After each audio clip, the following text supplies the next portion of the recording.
If y'all got an F-150 that's got that infamous radiator hose leak, you know, the T, I know you've researched it. Well, y'all have come to the right place. I'm gonna show y'all exactly what parts to use, what tools to use, and how to use them. So stick around. So you got a Coyote V8, and either you noticed underneath that you had a puddle of coolant or your low coolant light is on, then I'm gonna tell you right now, this right here is the culprit. That's a factory plastic coolant diverter, otherwise known as a T or a Y pipe. So I ordered up a replacement T and a new washer, and I'm gonna show you how to replace both of those right now. First thing we're gonna do is take the air intake tube off, loosen both of these hose clamps on each end of the air intake tube. It's a 7mm socket, or you can use a flathead screwdriver.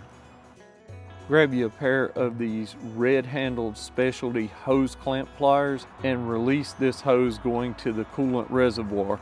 You got to move it out of the way to get the air intake tube out. Now we got to disconnect two of these push pin hoses on the back of the air intake tube to be able to get this out. Now just wiggle it back and forth and it will eventually let go, and you can remove it and place it out of the way. Next, we got to remove these 4 throttle body bolts. They're going to be 8mm.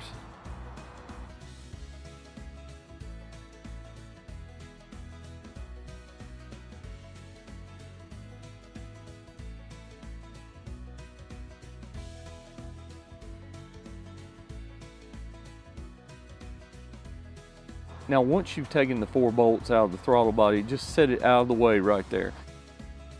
Now on that T that we've got to remove, you've got these little clips that hold everything in place. I advise getting yourself a traveler's hook like I'm using here. You can use a screwdriver, but the traveler's hook makes it so much easier. I'll put links in the description below for all of the tools I use today.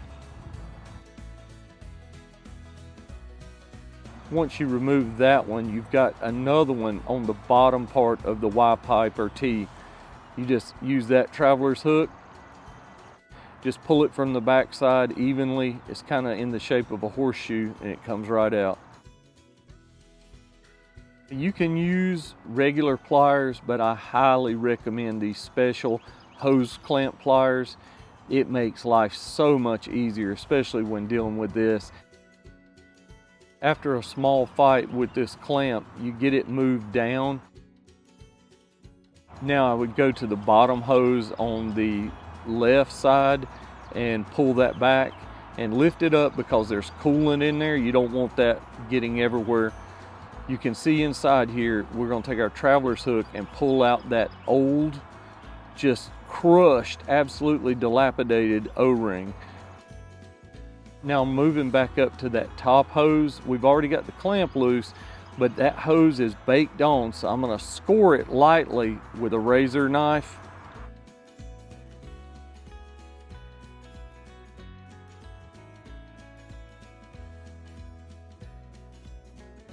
And that'll relieve any tension that was on there, and you just pull back and kind of work it back and forth, and eventually it will pop right off there.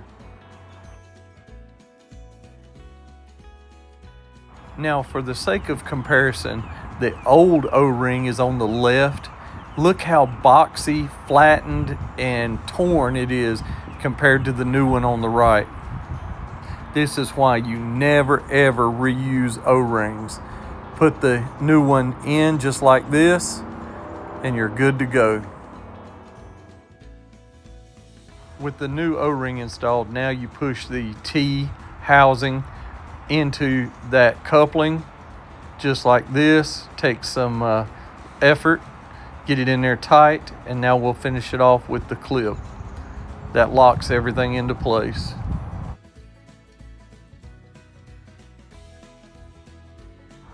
Next, we're going to connect both the right side coupling and the top hose at the same time. On the top, you take the special hose clamp pliers and work it back up to the top of the bib. Then on the bottom right hose connection, just put your clip in. Next, we'll start putting everything back together. First, we'll line the throttle body up and put the 4 8mm bolts back in and tighten those down.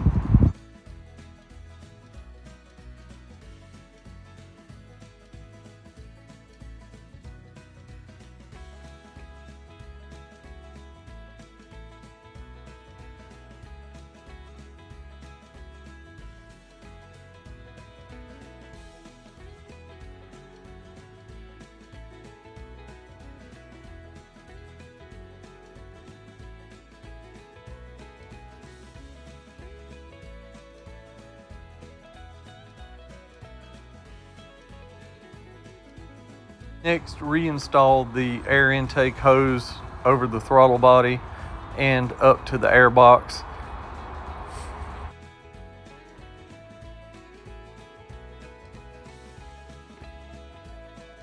Tighten both of these clamps down with the 8mm socket.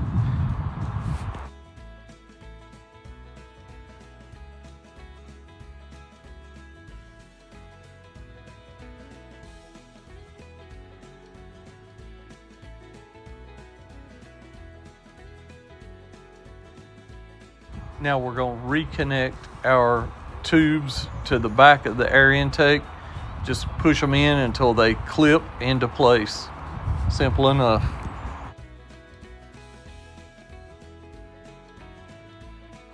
Next, we'll pull that small radiator hose right here over the top of the air intake, connect it to the reservoir, and we'll take some needle nose and pull that hose clamp back over.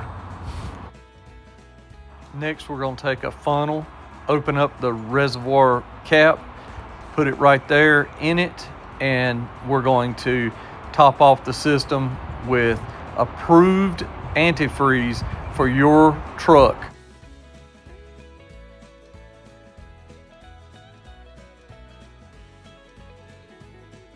Be careful not to overfill. Look on the side and just go to the maximum fill level. Put the cap back on. Let's start the truck. There should be absolutely zero leaks, drips, or puddles up under the truck now.